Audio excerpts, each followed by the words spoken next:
Boa tarde a todos. Sejam bem-vindos ao webinar Let's Talk, dinamizado pelo Inopol Academia de Empreendedorismo. Para quem ainda não nos conhece, o Inopol é uma unidade orgânica do Politécnico de Coimbra, que tem como missão promover uma cultura de inovação e empreendedorismo, estimular a valorização e transferência de conhecimento científico e tecnológico gerado dentro da instituição e apoiar o desenvolvimento de competências transversais e de futuro que potenciam a inserção profissional dos nossos diplomados.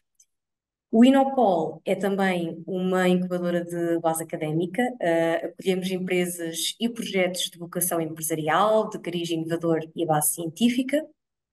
Enquanto incubadora, o Inopol é uma estrutura aberta a qualquer empreendedor que pretenda desenvolver o seu projeto inovador e disponibilizamos, para além do espaço físico para instalação, um conjunto de serviços de logística, como sala de reuniões, gestão de correspondência, serviços de internet, entre outros. Complementados com consultoria técnica especializada em áreas como desenvolvimento de plano de negócios, processo de constituição da empresa, propriedade intelectual, que é o que vai ser abordado na sessão de hoje, acesso a uma rede de mentores e parceiros e interação com centros de investigação e laboratórios, como também identificação de oportunidades de financiamento, entre outros. Na sua vertente de Academia de Empreendedorismo, o Inopol promove diversas ações de sensibilização, formação e capacitação, direcionadas não apenas para empreendedores, mas também para toda a comunidade do Politécnico de Coimbra, procurando envolver os agentes do ecossistema empreendedor da região. É neste contexto que se insere o ciclo de webinars Let's Talk, que é uma iniciativa mensal que tem como objetivo sensibilizar a comunidade para temas-chave do mundo do empreendedorismo e da inovação. Na sessão de hoje, na qual nos associamos às comemorações do Dia Mundial da Propriedade Intelectual, para quem não sabe, celebra-se no dia 26 de abril, recebemos a Susana Armário, examinadora sénior de patentes no Instituto Nacional de Propriedade Intelectual, mais conhecido por INPI, para uma conversa sobre a importância estratégica da PI enquanto ferramenta prática para empreendedores, investigadores e empresas que pretendem proteger as suas ideias, atraírem investimento e gerarem impacto económico e social. Durante a sessão,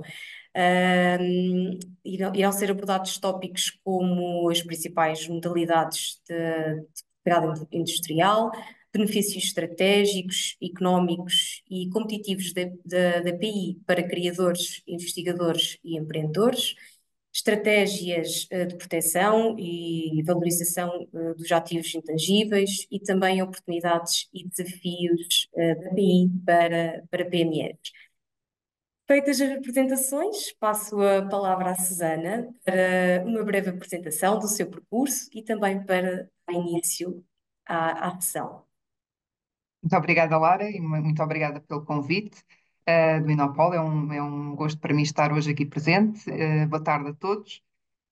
O meu nome é Susana Armário, eu trabalho no INPI quase há 18 anos. Uh, Primeiro como examinadora de patentes, depois ao longo do meu percurso dentro do INPI ainda fui chefe de departamento das relações externas, neste momento sou novamente examinadora de patentes dentro da área da química e da biotecnologia, portanto, especificamente até estou a trabalhar com medicamentos, com a parte da proteção dos medicamentos, que é uma figura também de direitos de propriedade industrial bastante complexa e bastante motivadora, sem dúvida. Estou aqui para vos falar sobre propriedade industrial, que é a minha área. Eu sou engenheira biológica de formação, também com mestrado em Economia e Gestão de Ciência, Tecnologia e Inovação. Portanto, são matérias que, inovação, propriedade industrial, são matérias muito queridas para mim e é com gosto que eu estou aqui hoje para falar um bocadinho sobre a minha experiência e sobre algumas noções gerais e dicas e estratégias que podem ser úteis para quem está a pensar enredar neste mundo da PI. Então, sem mais delongas, eu vou iniciar a minha apresentação. Desculpa, estava aqui com algum problema em passar os slides, mas já está tudo ok. Portanto, para que é que nós queremos direitos de propriedade industrial? Hoje em dia fala-se muito disso, fala-se muito dos ativos intangíveis, e para além da, da, da noção básica que são ativos intangíveis, que são direitos de exploração económica, que permitem haver uma exclusividade de mercado em que se podem excluir terceiros de utilizar as suas invenções e criações sem a sua autorização.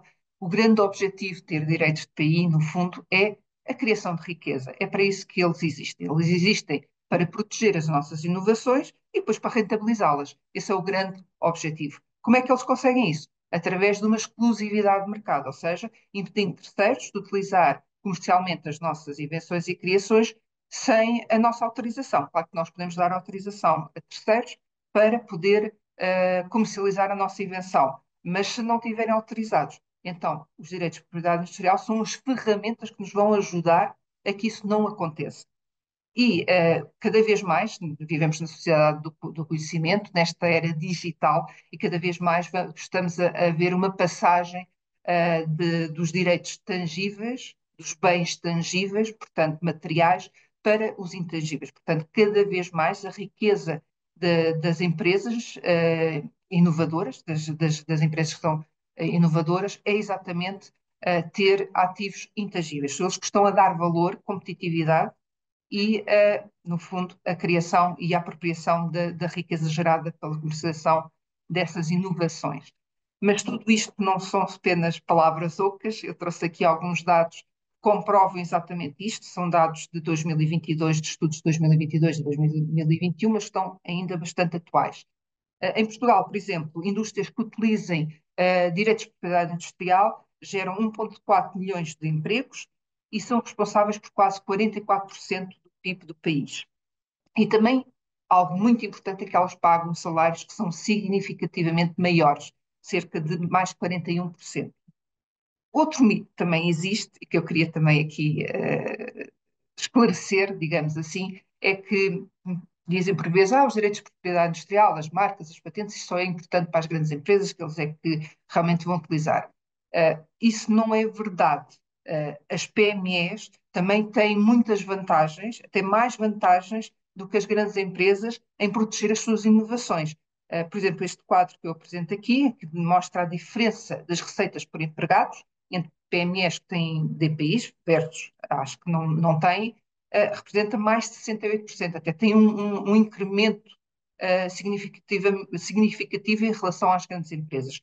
Portanto, faz todo o sentido os nossos empresários, os nossos empreendedores, as nossas PMEs protegerem as suas inovações e usarem-nas estrategicamente para o seu negócio crescer. Esse é o grande objetivo. Não obstante todos estes benefícios que eu estou aqui a mostrar, a verdade é que apenas 10% das PMEs, quer a nível nacional, quer a nível europeu, possuem pelo menos um direito registado. Portanto, isto é algo que nós ainda estamos um bocadinho aquém, por exemplo, do mercado dos Estados Unidos, em que os direitos de propriedade industrial e a sua proteção é muito mais enraizada do que a nível europeu. Portanto, ainda temos que combater aqui estes mitos e convencer as pessoas que não é um custo, que não tem de ter medo em proteger a sua inovação. Muito pelo contrário, convém proteger, que é para impedir outros de lucrarem do esforço que o inovador fez. Eu estou aqui para falar especificamente de propriedade industrial, que é um dos ramos da propriedade intelectual. Portanto, eu estou aqui para falar de sinais do comércio, do design, das tecnologias, que são as patentes e os modelos de utilidade, mas não convém esquecer que existe outro ramo, que é os direitos de autor. Os direitos de autor que estão noutra entidade, são geridos por outra entidade, que é o IGAC, também são importantes no seu conjunto. Por exemplo, temos aqui um caso mais virado para a tecnologia, o software pode ser protegido por direitos de autor e não por patentes, e por isso nós temos aqui também de pensar neste tipo de direitos que também são importantes para o nosso negócio. Eu trago aqui um exemplo mais comum, que normalmente no mesmo objeto, neste caso um telemóvel, um smartphone, consegue apropriar vários tipos de direito dentro da comercialização do mesmo objeto.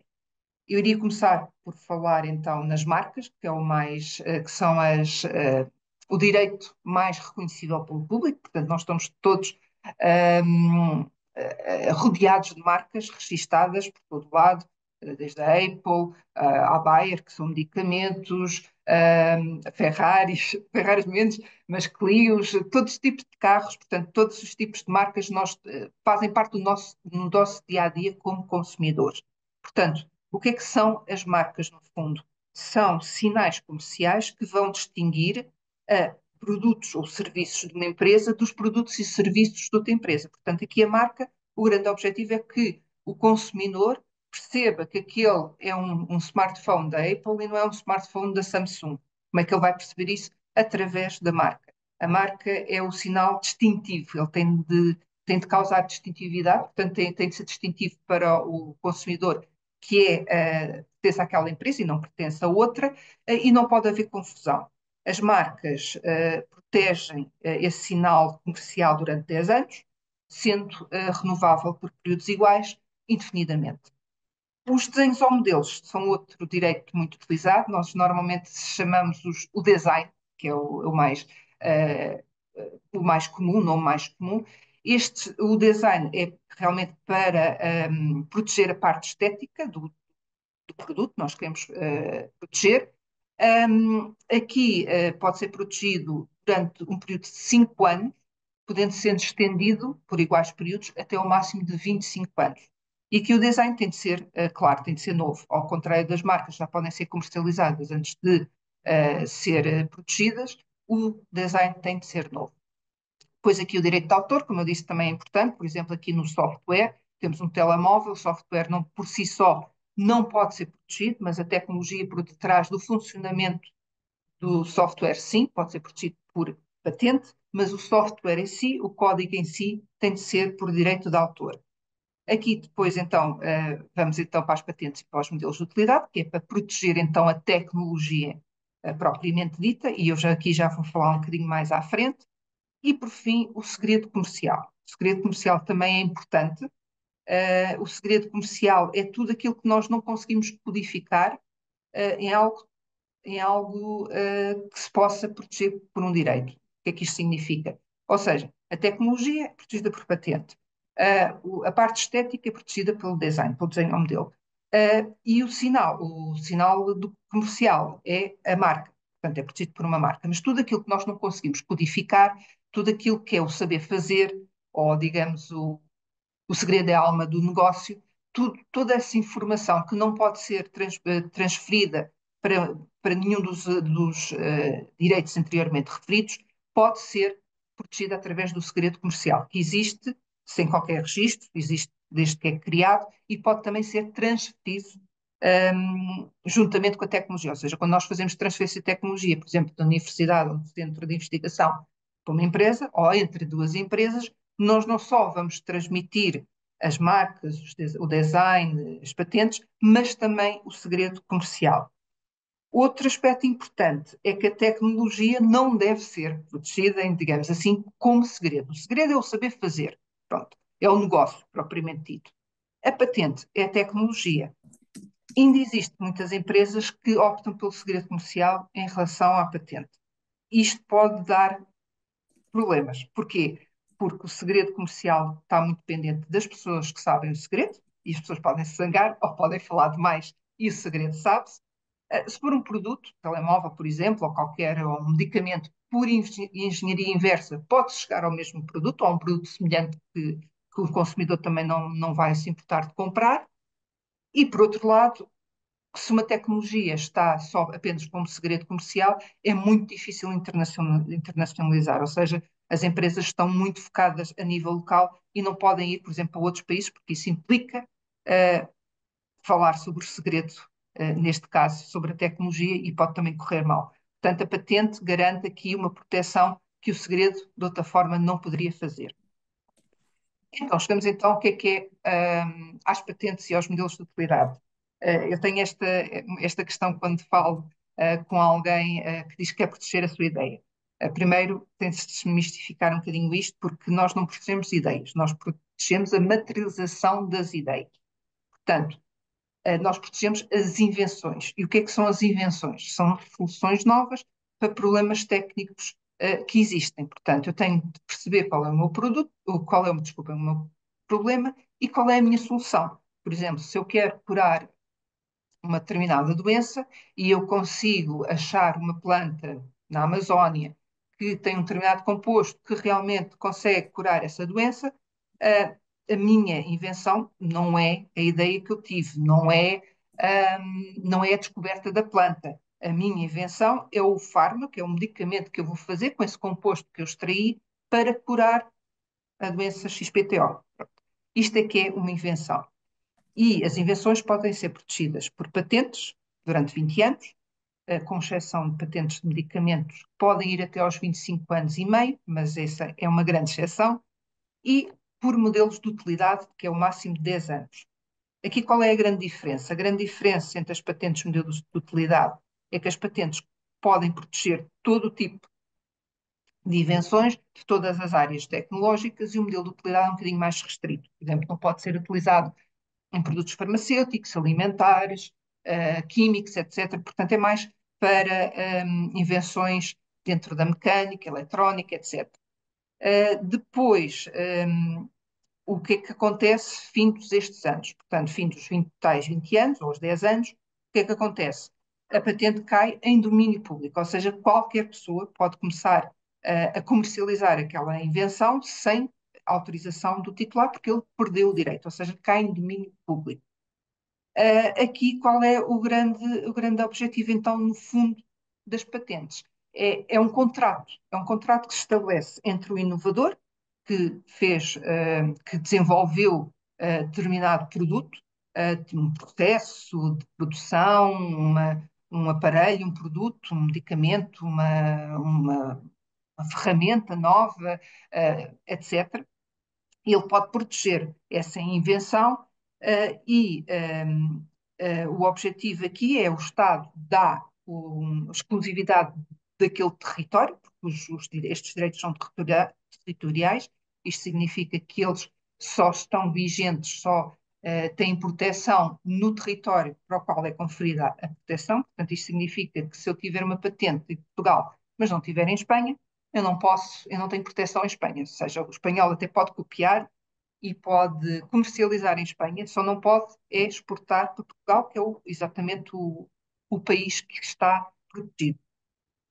Portanto, o Estado então dá esta exclusividade de mercado e dá esta ferramenta que impede os outros de poderem copiar a nossa invenção sem a nossa autorização, e em troca, aqui, o objetivo é que o inovador portanto, divulgue toda a informação tecnológica sobre essa invenção. Aqui, o grande objetivo por trás disto é que não haja segredo do conhecimento, ou seja, a sociedade pode beneficiar assim do conhecimento gerado pelo desenvolvimento daquela invenção, pode estudar, pode compreender como é que aquilo funciona e pode eventualmente procurar novas invenções ou fazer upgrades a essa invenção e depois esses upgrades ou essas novas soluções, essas sim podem ser patenteadas, mas aqui o objetivo é que o conhecimento seja partilhado, só não podem é comercializar sem a autorização do requerente. Portanto, este é que é o grande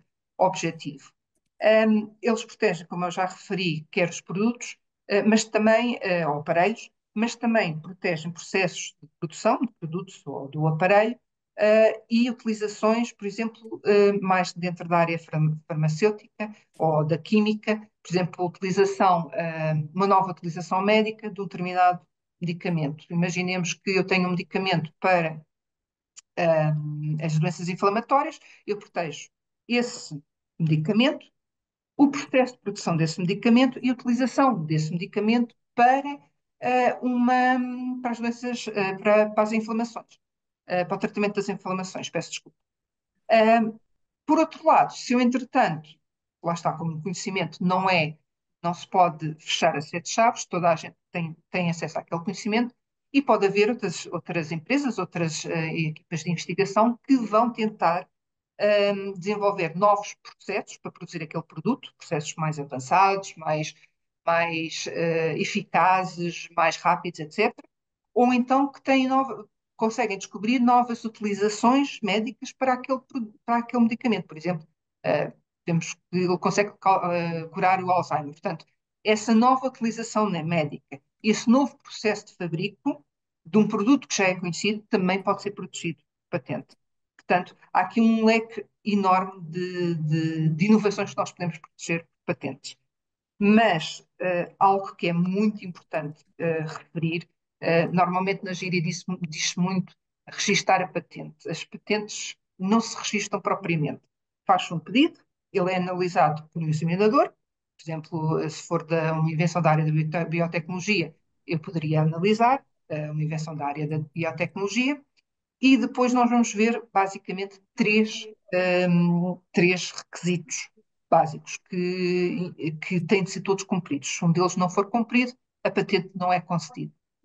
Primeiro é a novidade, ou seja, a novidade tem de ser absoluta, ou seja, quando o requerente faz o pedido, o que o examinador faz uma pesquisa internacional até à véspera da data do depósito desse pedido de patente. Portanto, isto significa que se o próprio divulgou a invenção num artigo científico, ou numa feira, ou na página Facebook, não tem novidade.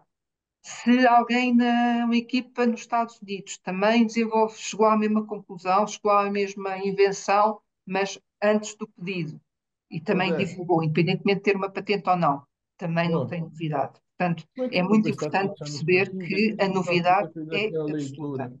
Ou seja, em cima de tudo, a invenção tem de ser nova. Depois também tem de ser inventiva, ou seja, não pode ser uma coisa óbvia, não é acrescentar mais um elemento ali na invenção para ser diferente em relação ao que já existe e de repente É, mas ele já ainda tenho ele estava de férias, acho. peço desculpa, mas está aqui alguém a falar. Ok, obrigado.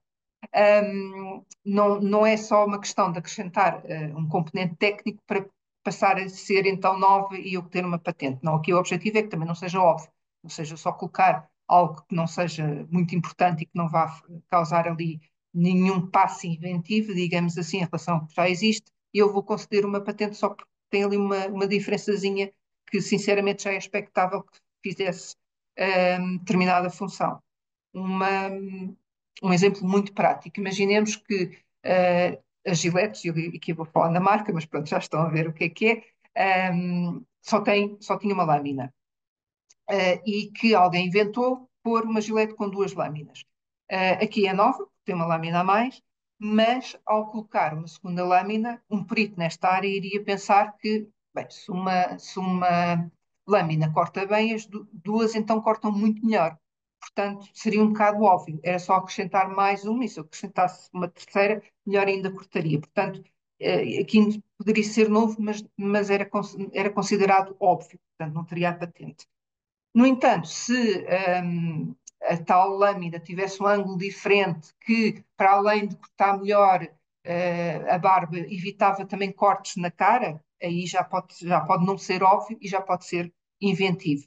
Portanto, estes requisitos convém ter sempre noção, ou seja, o que é que já existe, fazer uma pesquisa, antes de avançar para qualquer processo, fazer uma pesquisa, o que é que já existe, e tentar perceber que invenções é que são iguais à minha ou semelhantes. No fundo é isto, novas, inventivas. Portanto, se existem outras patentes, desculpem, outras invenções divulgadas, independentemente de haver patente ou não, que sejam iguaizinhas à minha, afeta a novidade, ou semelhantes, afeta a atividade vendida. Pois a aplicação industrial é o mais simples de ser cumprido, porque todas as invenções têm alguma aplicação em alguma indústria ou na agricultura. Eu também queria aproveitar aqui para falar alguns dos principais erros de quem inicia este percurso no mundo das patentes. Portanto, para quem quer tentar ter uma patente, um dos principais erros é, lá está, divulgar a invenção antes de fazer o pedido. Isso destrói novidade e não dá direito a patente nenhuma. Depois, também não fazer pesquisa, isso é muito importante para perceber que invenções é que existem, mais uma vez, ver invenções que sejam iguais às nossas ou semelhantes, há uma grande probabilidade de nós não termos a patente. Não respeitar prazos. Portanto, aqui os prazos são sagrados. Se não for respeitado um prazo de resposta à notificação ou se não for respeitada a prioridade, eu vou falar um bocadinho mais à frente na prioridade, isso implica que pode não haver, pode ser a patente, o pedido pode ser recusado e não vamos ter a patente. Ninguém querer uma invenção ou patentear as invenções erradas. Aqui posso dar dois exemplos. Aqui há uns anos atrás, eu estava numa conferência e apresentaram uma invenção muito interessante, que era uma máquina, portanto, uma cama de hospital, que tinha acoplado vários sensores que faziam várias medições. Ou seja, aqui o objetivo era que não houvesse sempre um enfermeiro a tirar a temperatura, medir peso, para pesar, etc. Portanto, que a própria cama, com os sensores, conseguia perceber várias variáveis relacionadas com aquele paciente. Por mais interessante que fosse, na realidade, aquela patente já tinha terminado os seus 20 anos. Ou seja, no fundo, aquela invenção foi feita há 30 anos atrás. E há 30 anos atrás, ninguém precisava daquela cama, porque, para além de ser cara, já tinham enfermeiros e os enfermeiros podem perfeitamente fazer o trabalho, pelo menos há 30 anos atrás, podiam perfeitamente fazer esse trabalho. Então, então, o que aconteceu foi que quem desenvolveu aquela cama não percebeu qual era a necessidade de mercado, a dor de mercado, digamos assim, que nós queremos responder. Então, o que aconteceu é que acabou por investir tempo e dinheiro a inovar, a fazer realmente uma tecnologia nova e bastante interessante na altura, mas que não era viável comercialmente. Ninguém queria a invenção. Portanto, também perceber o que é que o consumidor quer antes de avançar com alguma coisa. Depois, patentear as invenções erradas, nós temos muitas invenções, se calhar uma mais curiosa dos Estados Unidos era uma gaiola para bebés, ou seja, para pôr o bebê na janela, a apanhar sol e apanhar vento, e alguém desenvolveu uma gaiola. Claro que ninguém quer uma gaiola para pôr o bebê. Portanto, cuidar também com estas percepções das invenções que ninguém pode ter da mesma forma como também ter uma percepção irrealista do valor da invenção. Depois, não submeter o pedido na altura certa, isto também já me aconteceu, estar a falar com um investigador e ele falar de uma investigação que fez, de uma invenção que fez há uns 4 anos atrás, mas depois, como começou outra linha de investigação, pôs literalmente aquilo fechado numa gaveta, nunca publicou, nunca falou, nunca patenteou, etc. E depois, quando tivemos esta conversa, fiz uma pesquisa e rapidamente percebeu-se que uma equipa na Bélgica também, entretanto, naqueles 4 anos, também tinha desenvolvido o mesmo e tinha patenteado. E perdeu-se a oportunidade. Portanto, também ter noção quando é que devemos tentar patentear. Não divulgar toda a matéria, portanto, lembram-se que eu disse que aqui a parte negocial, digamos assim, do Estado dar a exclusividade de mercado é que o inovador vai divulgar toda a matéria para a sociedade beneficiar desse conhecimento e se não divulgar toda a informação no pedido de patente, vai haver insuficiência descritiva e também não vai ser concedido o pedido. Aqui já falei um bocadinho do segredo anteriormente e pronto, estes são os principais erros que os inventores fazem. Depois eu queria trazer aqui um exemplo de portfólio, portanto, portfólio de direitos de propriedade industrial é muito importante. Normalmente as empresas, para inovarem, para crescerem, têm de ter um portfólio, que é, assim estão muito mais protegidas, e o mesmo produto, como eu mostrei há bocado, o exemplo do smartphone, pode ter diferentes camadas de proteção, desde marcas, design, patentes, direitos de autor, a proteger o mesmo produto. Aqui o exemplo da Dyson Technology, que todos nós conhecemos, portanto, todos nós já fomos a uma casa de banho dos centros comerciais, dos hospitais, etc., e já secámos as nossas mãos nestes vários aparelhos. E todos estes aparelhos resultam em pedidos de patente que depois são concedidos. Aqui temos pedidos dos Estados Unidos, primeiro, e os outros dois são pedidos, já são patentes mesmo concedidas, europeias e dos Estados Unidos. E depois também, lá está, não só apostam na tecnologia, mas apostam também aqui nas marcas. Aqui um exemplo de uma marca figurativa, ou seja, deste layout, deste design aqui da palavra Dyson Airtable, Airblade, desculpa, Airblade, e depois também a parte verbal, que também foi protegida. E também protegeram através do design. Aqui temos as chamadas patentes de design americanas, que é o equivalente dos desenhos ou modelos na Europa. Depois, porque que é, então, só para terminar aqui, porque é importante ter um portfólio? É porque há uma distribuição do risco, ou seja, o investimento que é feito está muito mais bem protegido e aí existe uma hipótese muito maior de nós nos podemos apropriar das receitas geradas pela comercialização. Portanto, aqui o que nós temos de ter a noção é que o efeito é muito maior porque tem um efeito sinergético, ou seja, todas estas camadas, digamos, de proteção vão atuar sinergeticamente e o resultado e o efeito vai ser muito maior. E além disso, os direitos de PI, há aqui também um efeito que eu não falei, mas que é muito importante, eles também são sinalizadores de competências e sinalizadores de inovação, ou seja, as próprias empresas, vamos pensar, por exemplo, numa Apple, sinalizam que são muito inovadoras por todos os direitos que dispõem. Da mesma forma que uma universidade tenha determinadas patentes ou uma empresa que tenha determinadas patentes na área da eletrotécnica, vai sinalizar que tem competências naquela área e por isso vai começar a captar mais parcerias, mais projetos, etc. Portanto, também funcionam como sinalizadores de competências.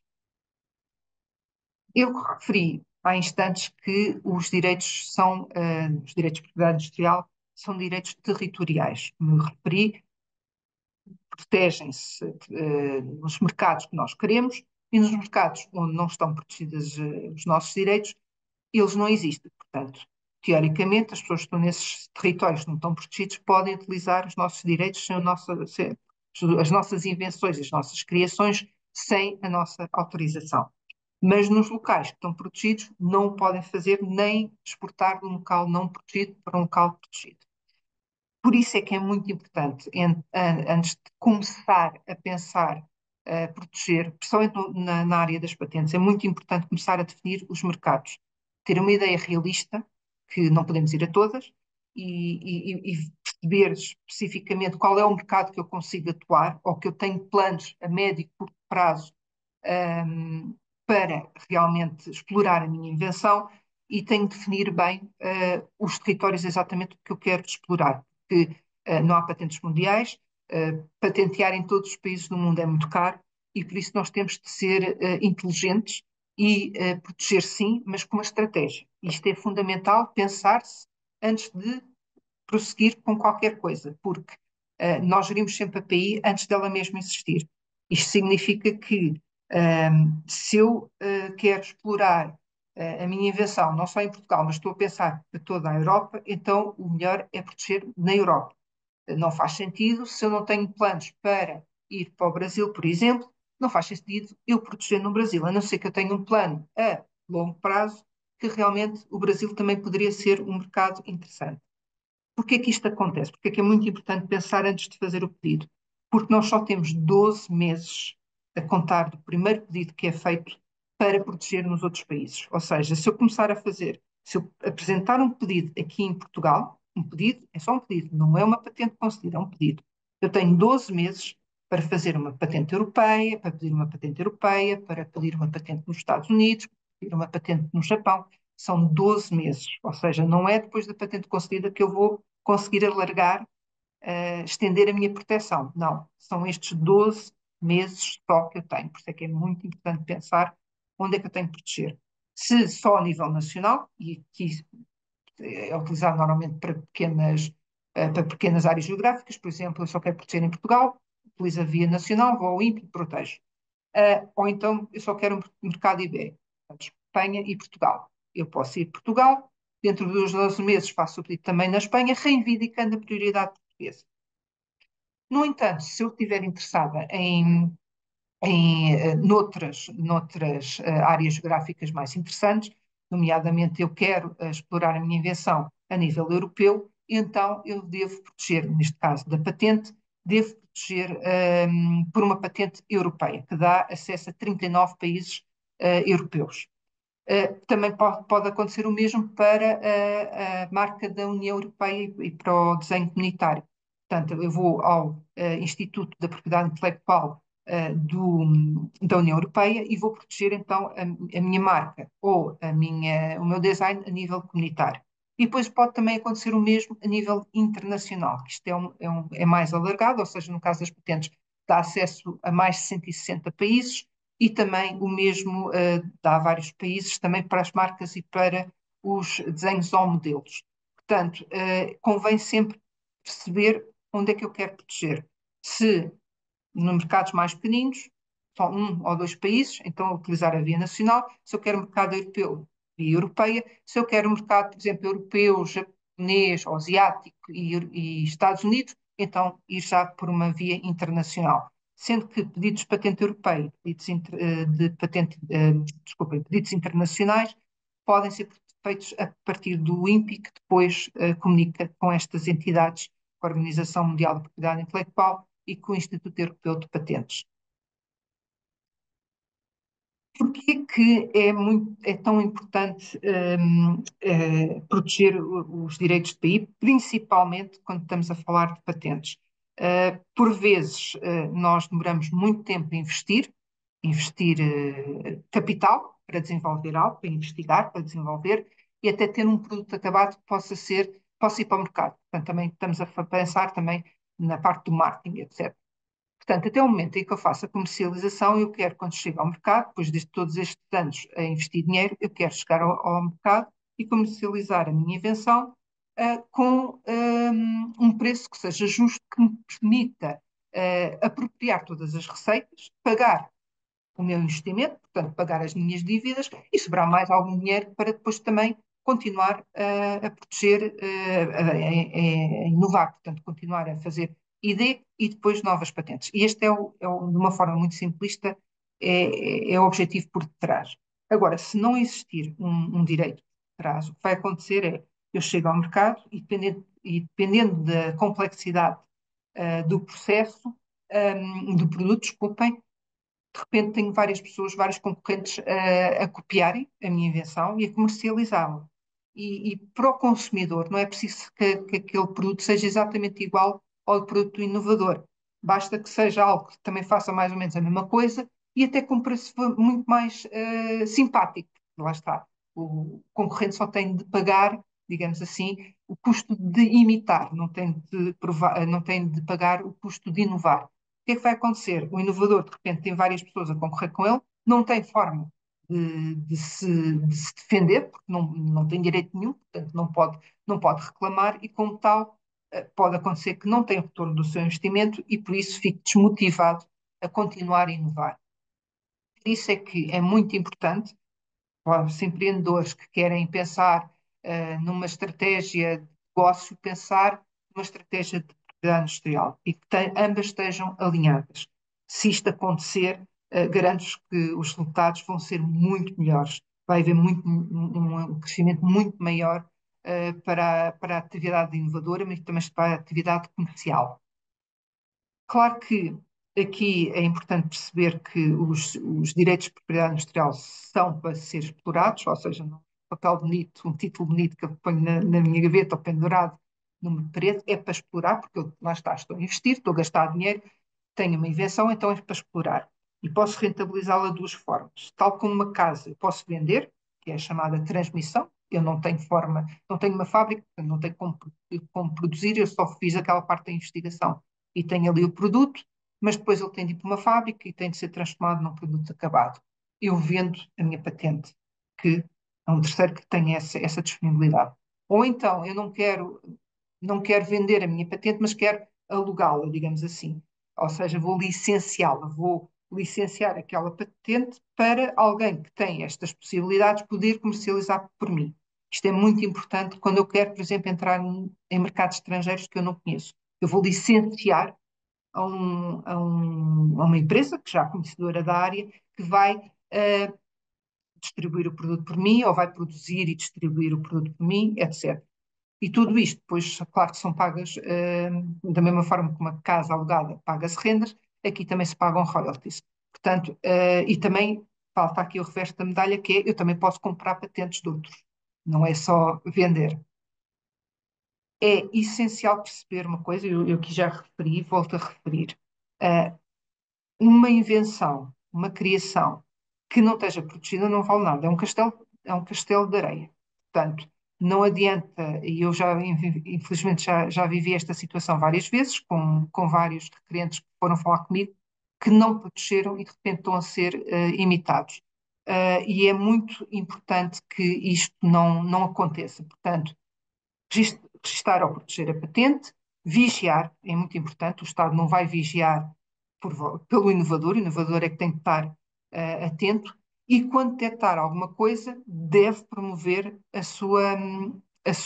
os seus direitos, ou seja, deve reclamar dentro das autoridades ou, no limite, ir a tribunal. Ou então, muitos também são resolvidos, enviar uma carta ao violador do direito, digamos assim, anunciando que aquele direito está protegido e que eles estão a cometer um crime. Porque a violação das patentes e dos direitos de PI é um crime. Portanto, muitos deles até são resolvidos desta maneira. Portanto, é muito importante ter esta noção. E daqui podemos migrar então para os principais mitos da PI, porque é que as pessoas não protegem. O que eu mais ouvi é que é um custo, não vale a pena gastar dinheiro e não estão a perceber o benefício, é um investimento, não é um custo. É demasiado complexo, é demasiado demoroso. Quando estamos a falar de uma marca, é muito rápido e não propriamente complexo, e do design também.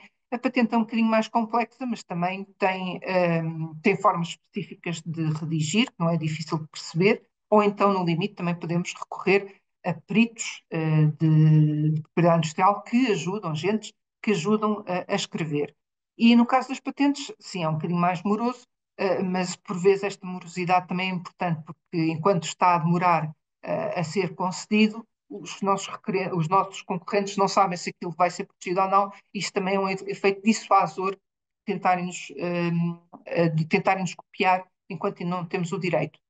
E, ultimamente, outro mito muito grande é o medo da litigância. A litigância, portanto, irmos a tribunal não é assim tão comum quanto isso. A grande maioria dos pedidos não tem litigância nenhuma. E, como eu vos disse, existem são ferramentas que nos protegem, podemos fazer reclamação, podemos fazer queixa dentro das autoridades, podemos eventualmente ir a tribunal. E também não nos podemos esquecer que a litigância também pode ser, portanto, eu também posso ir a tribunal, porque estou a violar a patente de outra pessoa.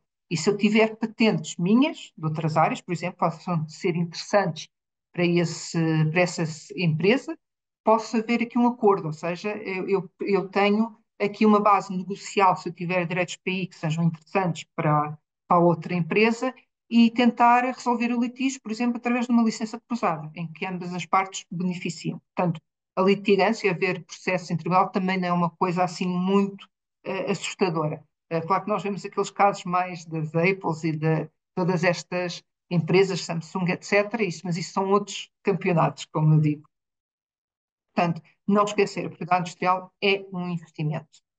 E agora eu iria utilizar a minha fase final da minha apresentação, falando aqui um bocadinho de fundos europeus que nos ajudam, que é um apoio à proteção. Portanto, eu já falei o que é que são os direitos, para que é que eles servem, qual é o objetivo, que devemos proteger, que devemos vigiar os direitos que temos e que devemos atuar se houver, detectarmos alguma irregularidade. E devemos também olhar para os mercados. Portanto, a PI deve ser, as nossas inovações devem ser protegidas por PI, mas também devem ser utilizadas estrategicamente. E este fundo de apoio às PMEs, e este fundo, lá está, como o nome indica, é só para PMEs ou para empresários em nome próprio. Portanto, quem for empreendedor e estiver nesta fase pode beneficiar. Aqui o grande objetivo é dar um apoio às PMEs para que elas possam proteger e também saber usar estrategicamente. Então, o que é isto, este fundo PME? Foi criado em 2021, neste momento já vamos em 2025, portanto, todos os anos há um fundo novo. Isto é uma iniciativa da Comissão Europeia, que é implementada pelo Instituto de Propriedade Intelectual da União Europeia, o EUIP, e também com a ajuda do INPI. E aqui o que é que ele consiste? consiste num reembolso parcial, que pode ir entre os 50% a 90% de despesas tidas com propriedade industrial. Porquê que ele foi criado? Peço desculpa. Ele foi criado porque, com a pandemia, as PMEs sofreram, especialmente, sofreram muito com as PMEs e foi complicado recuperarem, e este fundo foi exatamente o objetivo deste fundo foi exatamente ajudar as PME a recuperar deste período que foi complicado e a continuar a crescer, ou seja, aumentámos aqueles tais 10% de todas as PMEs a nível europeu que têm direitos PI. Nós queremos aumentar um bocadinho mais.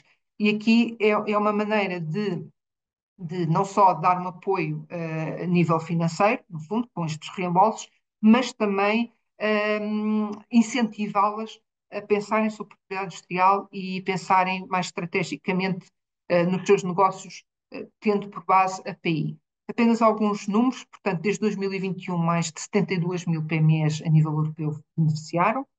Só em 2024 houve um bocadinho menos de 32 mil candidaturas. A grande maioria dos requerentes prefere utilizar para proteger marcas e design, e todas referiram impactos positivos, quer a nível de receitas, quer a nível de inovação. Como é que isto se processa? Primeiro, há um site no EUIP onde se vai se candidatar esse tal reembolso. No prazo de mais ou menos de 8 dias é dada uma resposta, da grande maioria, se cumprir os requisitos, é positiva. A partir do momento que tem esse voucher, vai ao INPI fazer o serviço, que eu já vou falar quais são os serviços que estão dentro deste pacote, faz o serviço e paga. No momento que tem a fatura, portanto, no momento que fez o pagamento, tem a fatura, envia para o EUIP e é restituído. Então, quais são estes vouchers? Portanto, são 4 vouchers, sendo que uma PME tem direito a todos. Portanto, pode pedir o que quiser e ao longo do tempo, até durante 2025, pode pedir o voucher 1, o 2, o 3, ou só quer o 4, ou só quer o 2, pode pedir o que entender, mas só tem direito a um voucher por área. Neste caso, o primeiro deles todos tem uma restituição de 90% das taxas pagas com os serviços de IP Scan e IP Scan Enforcement. Isto significa que este serviço é solicitado no INPI, que depois colabora com um perito em propriedade industrial externo, que vai fazer uma análise àquela PME, vai perceber quais são os direitos que tem, o que é que poderia fazer com aqueles direitos, por exemplo, internacionalizar, que no caso é que poderia internacionalizar, detectar se existe alguma invenção, criação que possa ser protegida por algum direito de propriedade industrial e que ainda não foi, pode aconselhar, no fundo, dar uma perspectiva do status, digamos assim, PI da PME, mas também dar ideias sobre como podem usar estrategicamente e o que é que podem mais proteger.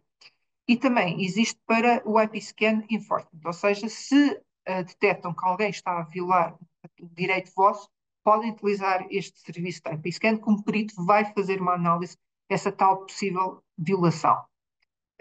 O máximo que pode ser restituído, portanto, este serviço em Portugal, para haver devolução, são 900 euros, o que significa que esta PME vai ter um reembolso de 810 euros, portanto, dos 900. Portanto, é algo muito interessante.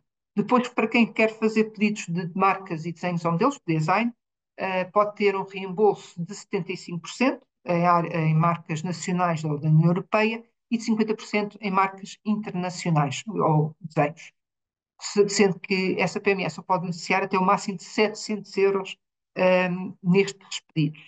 Para as patentes também existe o equivalente, portanto pagam 75% da taxa de pedido nacional, até o máximo de 1000 euros, portanto podem-se fazer vários pedidos de patente até ao máximo de 1000, e também 50% de todos os custos que são tidos com agentes de propriedade industrial que fazem a redação e a própria apresentação de um pedido de patente europeia.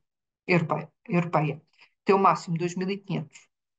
Depois o voucher 4 são para variedades vegetais, quem quer proteger novas variedades vegetais tem 75% de reembolso até ao máximo de 1.500. E podem beneficiar, mesmo a PME pode beneficiar de todos estes vouchers até estes limites máximos. Aqui apenas um exemplo do que realmente, como é que fica barato utilizando este voucher, não esquecendo que primeiro pede o voucher e depois é que pede o serviço. O que vai acontecer é que, por exemplo, aqui num pedido de marca da União Europeia, que custa 850, no fundo só vão ter um custo de 212 euros e têm todos os países da União Europeia, têm a vossa marca protegida em todos os países da União Europeia durante 10 anos. Portanto, isto é só apenas uma das vantagens muito concretas que existem. Apenas alguns pontos-chave a reter. Estes vouchers para as patentes e para as variedades vegetais, neste momento estão indisponíveis porque as pessoas foram muito rapidamente aos fundos, portanto, só que como estão sempre a ser reafetados vouchers que não foram utilizados, eles podem voltar a abrir a qualquer momento. Portanto, quem tiver interesse em proteger uma patente, convém estar atento e ver quando eles abrem novamente. Se estiverem interessados no IPScan ou em proteger marcas e design, esses continuam disponíveis. Este fundo vai terminar a 5 de dezembro ou até o momento em que terminam os fundos de todo. Pronto. Como eu disse, PMEs, empresários em nome próprio podem ter, podem recorrer a este serviço. É muito importante primeiro ter o voucher, como eu disse, depois é que faz o pedido, quando paga, pede o reembolso. Isto é extremamente importante. Os vouchers também têm validade, porque lá está, o dinheiro não pode ser gasto, se não for gasto naquele momento, é dinheiro empatado, portanto, no final de 6 meses, por exemplo, do IP-Scan, IP-Scan Enforcement, o que acontece é, se não foi utilizado, o bolo, esse dinheiro volta para o bolo do fundo e pode ser utilizado por outra entidade. E o mesmo para as marcas de design de patentes, que têm ativação do mês, até prorrogável o outro mês, portanto, 2 meses, final dos 2 meses não é gasto, então abre novamente estes vouchers para outros beneficiarem. Para mais informações sobre estes vouchers, podem consultar estes sites que eu coloco aqui. Também aconselho a quem quiser saber um bocadinho mais de PI para ir à nossa Academia da Propriedade Industrial do INPI e tem lá vários cursos, nomeadamente o curso geral de Propriedade Industrial, para ter um bocadinho mais noção de todas estas áreas. E apenas a jeito de conclusão, para que é que servem então os direitos da PI? Eu espero que tenha convencido um bocadinho mais. Mas vamos falar rapidamente aqui do seu valor. Primeiro, aumentar o valor da empresa, diferenciar os negócios. Pode haver aqui uma fonte de receitas através da venda da patente ou do licenciamento. Também podem ser utilizados como garantia para empréstimos bancários, que eu não referi aqui, e também para obter financiamento. A apropriação dos ganhos eu também já referi, para impedir os terceiros de estarem a concorrer com eles indevidamente. Facilitar as parcerias, é muito mais fácil fazer transferência de tecnologia quando nós temos patentes e marcas, e podem, inclusivamente, fazer uma parte essencial do marketing da empresa, como uma componente inovador é o facto de ter direitos de PI. Pronto, finalizando mesmo, convido a todos a irem ao nosso site para ter um bocadinho mais de informação sobre propriedade industrial. Também fico com os meus contactos para quem quiser, tiver alguma dúvida, tiver precisar de mais alguma informação, eu estarei disponível. E obrigada a todos. Muito obrigada, Susana, por esta apresentação, enriquecedora, principalmente. Acho que qualquer participante conseguiu facilmente esclarecer aqui algumas questões sobre a propriedade intelectual, que acaba por ser complexa, de certa forma. Disponibilizo também aqui alguns minutos para algumas questões que queiram colocar à Susana, relativamente a alguns dos tópicos que foram abordados durante a sessão. Estejam à vontade para colocar qualquer questão ou também através do chat. Um, Tentaremos dar resposta a todas as questões que possam surgir. Eu posso avançar com uma questão. Olá, muito boa tarde a todos. Obrigada, Susana, pela partilha. Poderia falar-nos um pouco sobre as vantagens da patente unitária e porque é que essa pode ser uma via a considerar? Eu não mencionei a patente unitária, mas também era impossível em tão pouco tempo mencionar tudo.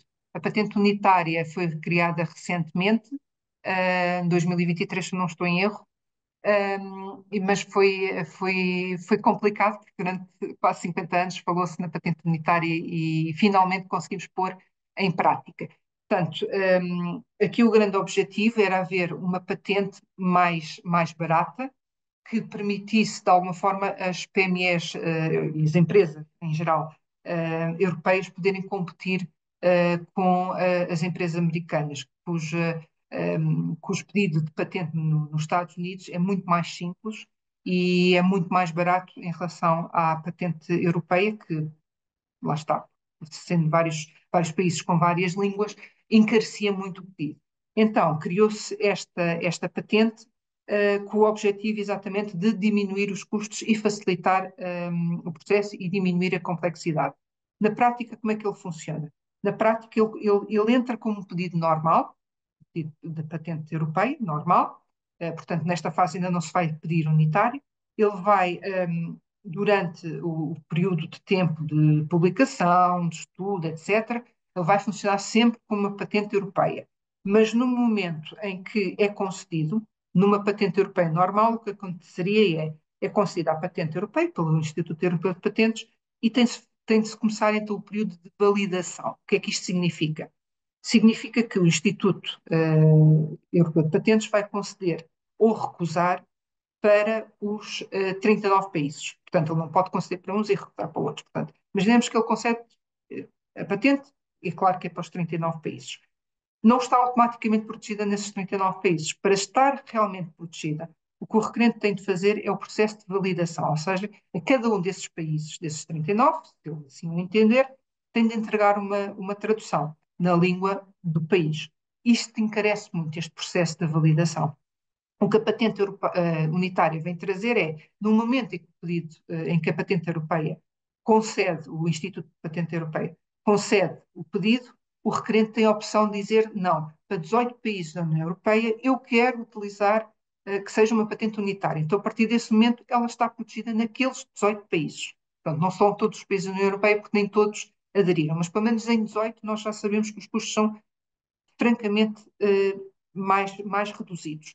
Para os restantes, lembro que são 39 países, para os restantes pode-se utilizar a via normal, mas aqui o que a patente unitária vai fazer é retirar a complexidade no processo final da validação e retirar estes custos enormes que havia com a tradução e com pagar taxas em cada um destes países, e pelo menos em 18, esperemos que em breve sejam mais e que seja alargado a todos os países da União Europeia, um, consegue que seja mais simpático e mais rápido.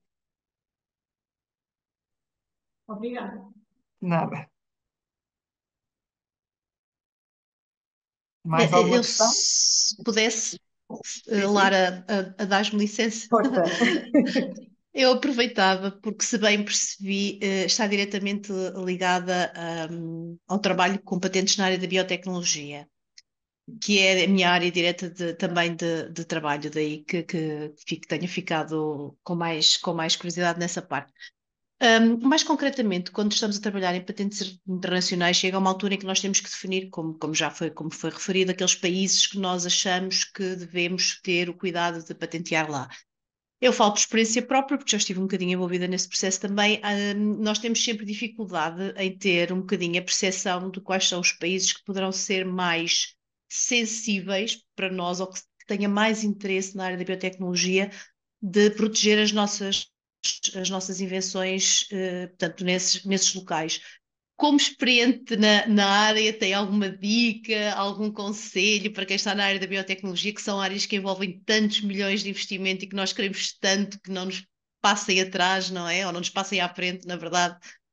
De que países é que nós devemos ter, se calhar, um bocadinho mais de especial atenção e incluir nas nossas listas de proteção?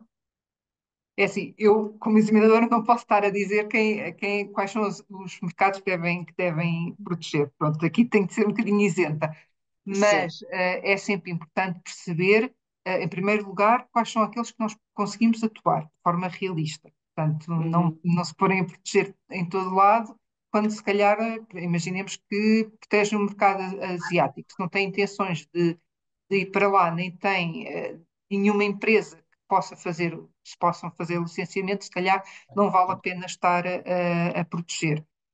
O que eu ia dizer, sem dúvida, e que posso de forma isenta referir, é que convém fazer, se calhar, uma pesquisa estatística de patentes, que qualquer base de dados, por exemplo, no espaço.net dá para fazer, e tentar perceber quais são os mercados onde estão mais protegidos. E, normalmente, fazendo uma pesquisa por patentes, nós conseguimos perceber quais são os países onde mais pessoas tentam proteger. Agora, em relação, por exemplo, à patente unitária, a patente europeia, especificamente o que acontecia e que era um problema que nós tínhamos com a patente europeia é que quando chega à fase da validação, que se tem de fazer a validação de cada um dos países, a não ser que seja uma grande empresa, ninguém escolhia os 39 países, pronto. E acabavam por escolher sempre os principais, pronto, aqueles mercados mais apetecíveis, pronto, da Alemanha, da França. Depois, quando chegavam à Península Ibérica, pensavam Portugal e Espanha. Não, é só em Espanha. Então, muitas das vezes a inovação não chegava mais tardiamente a Portugal, exatamente por causa disso, porque quando tinham de escolher, e só podiam escolher, muitas vezes só escolhem 6 países, porque também não há muito dinheiro para mais. Portugal era sempre esquecido. Agora, com a patente unitária, pelo menos nós estamos dentro dos tais 18 países e nós já sabemos que, pelo menos nesses 18 países, a inovação vai entrar de certeza, porque está lá protegida. Isto é uma grande valia. Mas, como eu referi, pronto, não posso estar aqui a dar sugestões em termos de mercados, isso tem de ser uma decisão, mas eu acho que uma boa dica é mesmo uma análise estatística de pedidos na área da biotecnologia. Isso dá uma ideia dos mercados mais Mais apetecíveis, sem concreta. dúvida. Ok, Exato. muito obrigada. Se mais alguém tiver alguma questão, podem colocar, estejam à vontade. Estamos mesmo a encerrar a sessão.